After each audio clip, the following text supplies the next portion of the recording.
오늘 말씀은 등불 비유라고 불리는 말씀으로서 하나님의 말씀을 경청하는 자세의 중요성에 대해서 말씀하고 있습니다.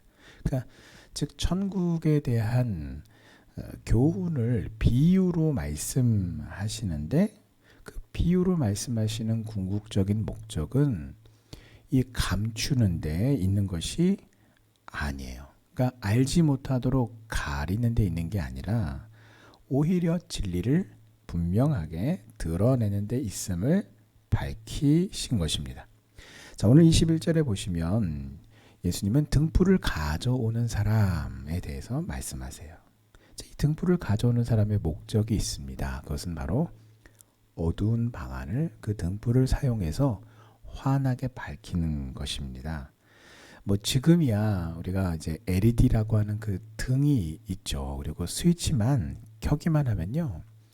옛날 형광등처럼 형광등은 한 번에 켜지지도 않았잖아요. 막 하다가 띵 소리를 내면서 이제 형광등 불이 딱 켜지거든요. 근데 그게 왜 그러냐면 이제 안전기라고 하는 게 이제 있는데 물론 지금도 있습니다만 지금은요 그냥 스위치 누르면 바로 켜지는 데다가요. 형광등보다는 조금 가격이 나가기는 하지만 대체적으로 수명이 굉장히 깁니다. 그리고 굉장히 밝아요. 그러니까 그냥 켜기만 하면 밝아진단 말이에요. 하지만 여러분 과거에요 우리나라도 이 정전이 있었던 때가 있었잖아요. 사실 그걸 따져보면은 그렇게 옛날 이야기도 아니에요. 정전이 자주 있었던 때는 멀쩡히 이렇게 불이 들어오다가도 그 뭐 동네가 불이 나가든지 아니면은 그 일대가 전부 다 정전이 되게 되면은 어떻게 됩니까? 지금 그러면 이제 뭐 다들 난리 나겠죠. 어이구 그냥 그때 당시에는 어땠습니까? 기억들 나시죠? 아유 또 불이 나갔네. 아무렇지도 않은 듯이. 왜요? 다반사였으니까. 가끔 또 일어나는 일이었으니까. 그 의뢰이 어떻게 합니까? 더듬더듬 항상 잘 알고 있는 그 장소에 항상 집집마다 그 어둠을 밝히기 위한 초가 다 있었죠. 여러분 이때 깜깜해진 그 집안을 환하게 밝히는 방법은 무엇입니까? 촛불을 켜는데 그 촛불을 켠 다음에 어떻게 됩니까? 높은 곳에 두는 거예요. 그래야 이 빛이 직선의 방향, 사방으로 뻗어나가는데 이렇게 휘어서 빛이 가지를 않는단 말이에요. 빛의 특징 중에 하나는요. 이 직진성을 곧게 나아가는 어떤 그런 방향성의 특징을 가지다 보니까 낮은 곳에 두어서는 이 넓은 장소를 밝힐 수가 없고 높은 곳에 두어야 이 빛이 아래로도 직진으로 뻗어가면서 사방을 다 환하게 밝힐 수가 있는 것이죠. 자, 이것에 대해서 오늘 예수님도 등불을 가져오는 것은 말 아래나 평상 아래에 두려 함이 아니라 자, 등경이라고 하는 이 등불을 놓는 어떤 그런 특정한 어떤 기구를 말하죠. 이 등경이라고 하는 곳에 이 등불을 높이 밝히기 위한 장소에 두기 위함이다라고 말씀하세요. 자, 하지만 오늘 예수님께서 이 말씀을 하신 이유는 등불을 켜는 비법, 등불을 켜서 집안을 밝히는 비법에 대해서 사람들에게 설명하려 하시는 것이 아니에요. 예수님께서 이 말씀을 하시는 목적은 오늘 하나님께서 우리에게 진리의 말씀을 알게 하셔서 우리로 하여금 빛 가운데에 거하게 하시는 그 목적이 무엇인지를 알려주시려는 말씀인 것입니다. 에베소서 5장 8절 말씀처럼 너희가 전에는 어둠이더니 이제는 주 안에서 빛이라 빛의 자녀들처럼 행하라. 여러분 이 빛의 자녀들처럼 행하라 라는 것은 하나님의 우리를 향하신 명령이에요. 자, 그러나 문제는 무엇입니까?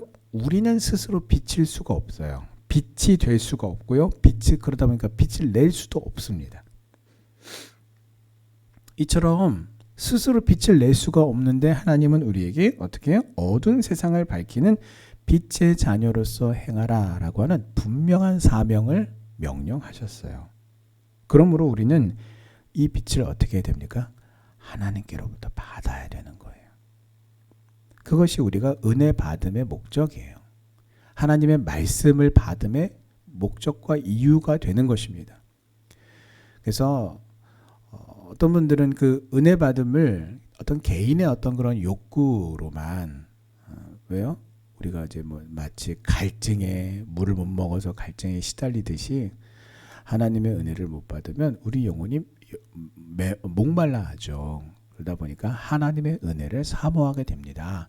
자, 그런데 하나님이 이처럼 우리 은혜를 주시는 그 이유는 1차적으로는 우리의 영적인 목마름을 해결하시는, 그래서 우리로 하여금 영적인 활력을 가지게 하시는데 목적과 이유가 있지만, 궁극적인 목적과 이유는 그것만이 다가 아니라 그 말씀의 그 진리의 빛을 우리에게 비춰주심으로써 우리가 그 빛을 내 안에 끌어안고만 있으면요, 생각해 보십시오. 등불이 불을 켰는데 이 빛이 나가지를 않고 여기 안에만 머물러 있다, 그럴 수는 없지만, 만약에 그렇게 가정한다면요, 어둠을 밝힐 수가 없을 거예요. 하지만 그 빛이라고 하는 그 특성은 사방팔방으로 360도로 직진하기 때문에 어둠을 밝히는 것이죠. 그것처럼 우리는 스스로 빛을 낼 수 없지만 하나님의 그 은혜의 빛을, 말씀의 빛을 우리가 받음으로써 그것을 반사해서 드러냄으로써 세상의 어두운 세상을 복음으로, 말씀으로 환하게 밝히는 것이 오늘 우리의 사명인 것입니다. 하나님의 진리의 말씀을 의지하여서 은혜의 빛, 생명의 빛, 그 빛을 내 안에 충만케 하시는 성령의 충만하심의 역사를 따라서 오늘 이 말씀대로 명령대로 빛의 자녀로 행하는 우리 성도님들 되시기를 주님의 이름으로 축원합니다. 예, 맞습니다. 어둠을 밝히는 것은 유일하게 빛이에요. 그 빛은 곧 십자가의 복음이요, 우리 주 예수 그리스도이십니다. 예수님이야말로 참 빛이십니다. 참빛 곧 세상에 와서 각 사람에게 비치는 빛이 있었나니 라고 요한복음 1장 9절에 말씀하십니다. 자, 생명의 참 빛이신 예수 그리스도를 전하는데 여러분 최우선으로, 우리 인생의 모든 최우선으로 그것을 삼으시기를 바랍니다. 이 삶을 위한 믿음의 결단이 그래서 필요한 거예요.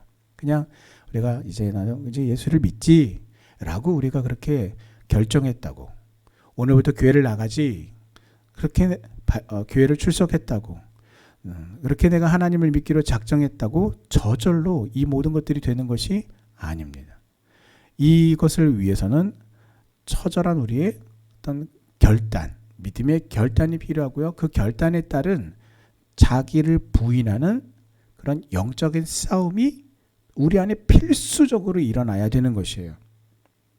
그래서 여러분 오늘 23절에 보시면 들을 귀 있는 자는 들으라 라고 예수님께서 말씀하시는데, 이게 뭐냐면요, 나에게 믿음의 결단을 촉구하시는 말씀이에요. 저절로 되는 게 아니라는 거예요. 정말 믿음의 큰 결단이 필요하다라는 것입니다. 오늘 지금 바로 이 말씀을 의지하여서 믿음으로 결단하심으로 생명의 참 빛이신 예수님을 힘써 전하여서 이 어두운 세상의 복음의 빛과 생명의 빛을 비추는 성도님들 되시기를 주님의 이름으로 축원합니다. 오늘 말씀해 보시면 이렇게 참 중요한 그리고 긴박한 하나님의 말씀이 나에게 은혜의 비로 내려요. 그런데 오늘 나를 향하여 내리는 이 은혜의 말씀, 빛처럼 내리는 이 은혜의 말씀들을 향하여 나의 태도는 어떠한지 우리가 다시 한번 점검해 보기 원합니다. 24절의 말씀은 하나님의 말씀을 귀중히 여기고 매사에 그 말씀에 주의하는 사람은 영적으로 더 풍성해지고, 반대로 말씀을 소홀히 여기고 그 말씀에 부주의하면 영적으로 결핍해진다라는 말씀이에요. 그래서 오늘 25절에 보시면 있는 자는 받을 것이요 없는 자는 그 있는 것까지 빼앗기리라 라는 이 말씀이 바로 24절의 말씀을 가리키고 있는 거예요. 결국은 콩 심은 데 콩 나고 팥 심은 데 팥이 나는 법입니다. 그래서 여러분 작물만이 아니라 영적으로도 이 원리는 그대로 적용이 됩니다. 그러므로 오늘 우리는요, 하나님의 말씀의 빛을 우리가 받아서 그 성령의 충만하심 가운데에 우리가 이 세상에 빛의 자녀로 행하기 위해서는 하나님의 말씀을 온전히 경청해야 되고요. 오롯이 온 힘을 다해서 경청함으로써 믿음의 결단이 우리 안에 매 순간순간마다 일어나야 되는 것입니다. 그래야 우리는 비로소 그 영적인 싸움에서 우리가 예수 그리스도를 의지하여 성령의 인도하심을 따라 우리가 승리할 수 있으며 온전히 빛의 자녀로서 행할 수가 있는 것입니다. 오늘 이 말씀대로 행하는 성도님들 다 되시기를 주님의 이름으로 축원합니다. 아멘. 기도하시겠습니다.